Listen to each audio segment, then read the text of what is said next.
Chapter 14. Extraterritoriality. A very important biblical concept, very much overlooked in our day, is extraterritoriality. Before dealing directly with this subject, it is necessary to examine its background. An important biblical word is the Greek paroikos, stranger or alien, and paroikos, the stay or sojourn of a non-citizen. It's biting hard to find paroikos, thus, quote, the non-citizen, one who lives among resident citizens without having citizen rights, yet enjoying the protection of the community, end quote. This is technically correct, and yet misleading. To understand paroikos, the word from whence we get parish and parochial, we must understand how Israel viewed the stranger or foreigner. God's law repeatedly refers to the stranger and requires particular recognition of their freedom. They are not to be oppressed, and discrimination against them is forbidden.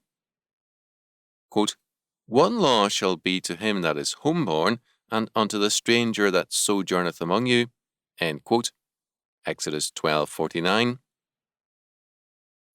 This law was given to Israel in Egypt before their departure to stress the fact that justice is without respect of persons. The protection of the law must extend to aliens. Quote, ye shall have one manner of law, as well for the stranger as for one of your own country, for I am the Lord your God. Leviticus 24:22, Numbers 15:15 and 16. Racial or national differences could not be used to bar aliens from knowledge of God's law, nor from the Passover. Numbers 9:14, Deuteronomy 31:10-12, Joshua 8:34 and 35. Because the foreigner, if not seeking admission into the covenant, had another religion, he was not required to abide by the ritual laws the covenant requires. He could enter into long-term debt, for example, Deuteronomy 15:3, compare 23:21, and disregard the dietary laws, Deuteronomy 14:21. The foreigner could not ascend Israel's throne, Deuteronomy 17:15. However, his status was that of a privileged guest. All this has reference to the ordinary foreigner, whether rich or poor, prominent or insignificant. Let us now glance at another fact, the embassy and ambassadors. From ancient times, the embassy has had extraterritorial rights. On embassy grounds, the law of the mother country prevails. The embassy is a bit of foreign soil in the host country. The ambassador and his associates and staff have immunities from local law, and to touch their persons has often been regarded as an act of war.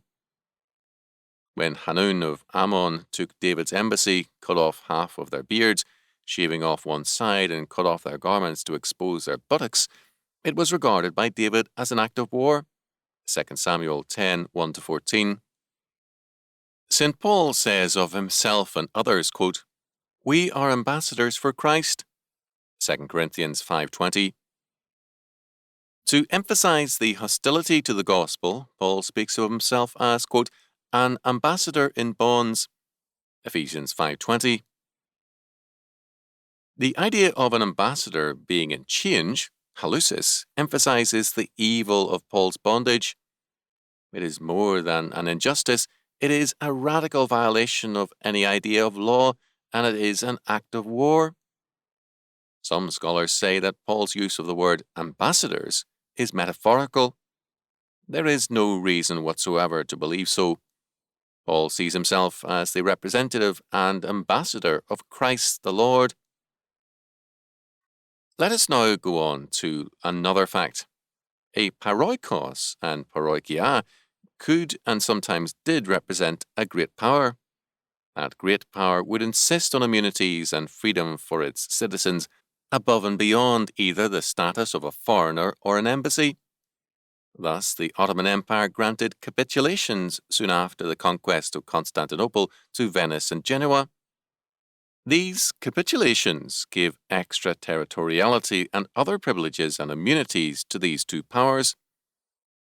In the 19th century, Western powers, by pressure and force, wrestled capitulations from a number of powers which had been oppressive of the rights of foreigners. Among those from whom capitulations were gained were Turkey, Egypt, China, Persia, Morocco, Siam, and Japan.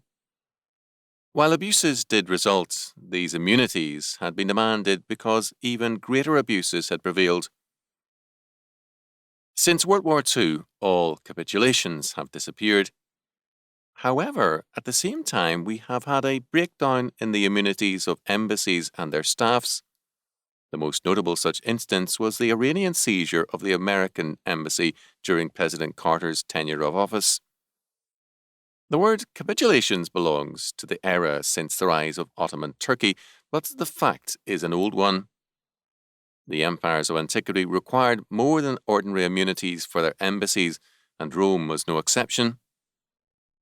It is today a matter of diplomatic concern how, at state dinners, ambassadors are seated. The greater the foreign power, the greater its privilege and rank, and the more important its seating. In our time, some concern has been expressed over the power exercised by various major powers through their embassies over various smaller states. The United States, the Soviet Union, France, and Britain, for example, have, by subsidies, pressures, and assistance, exercised controls in and over many lesser nations. There is nothing new in all this. The greater the power, the greater the practical working privileges and immunities of its embassy. Even more so in antiquity, every great power saw itself as having power, immunity, and freedom within all satellite states. Let us take an example: Bithynia before its conquest by Rome. Let us assume that some Roman leaders were in Bithynia and some men of like stature from Bithynia and Rome. Each and every one on both sides would be a stranger or alien, a paroikos, but there would still be a difference. The Roman stranger would expect and demand as his right a variety of privileges which the other would not. Precisely because of the greatness of Rome, the ideas of alien, ambassador, and privileged immunities would merge. This is exactly what happened in the early church. All the powers and liberties of God's temple now accrued to the church.